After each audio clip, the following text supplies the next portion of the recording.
Hello friends, welcome to ஆதவும் மாமாவும் channel. இன்றைக்கி நம்ம சேனலில் மட்டன் கிரேவி இது எப்படி பண்ணதுன்னு பார்க்கலாம். வாங்க வீடியோக்குள்ளே போகலாம்.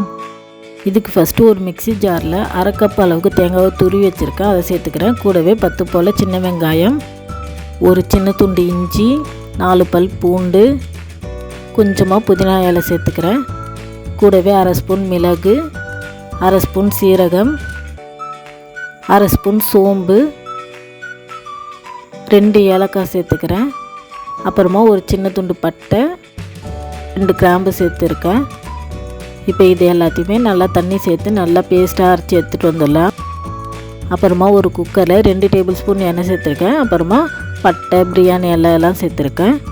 கூடவே அரை ஸ்பூன் சோம்பு சேர்த்துருக்கேன். 2 பெரிய சைஸ் வெங்காயத்தை கட் பண்ணி வச்சுருக்கேன், அதை சேர்த்துக்கிறேன். நம்மளோட குழம்புக்கு தேவையான அளவு உப்பு சேர்த்துருக்கேன். இப்போ இது 1 நிமிஷம் போல் வதக்கிக்கலாம். இது கொஞ்சம் வதங்கி வரவும் நம்ம அரைச்சி வச்சுருக்கோம்ல பேஸ்ட்டு, அதை இது கூட சேர்த்து நல்லா வதக்கி எடுத்துக்கலாம்.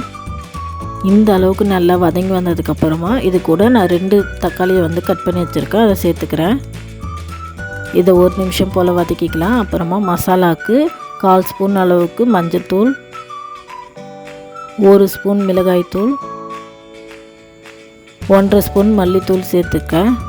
இப்போ மசாலாவோட பச்சை வாசனை போகிற அளவுக்கு நல்லா வதக்கி எடுத்துக்கலாம்.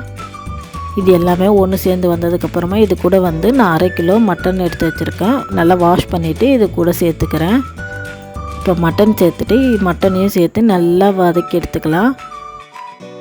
இப்போ மட்டன் கூட மசாலாலாம் நல்லா சேர்ந்து வந்துடுச்சு. இப்போ இது கூட நம்ம தண்ணி சேர்க்கணும். நம்ம குழம்பா வைக்க தந்தால் கொஞ்சம் நிறையா தண்ணி கூட சேர்த்துக்கலாம்.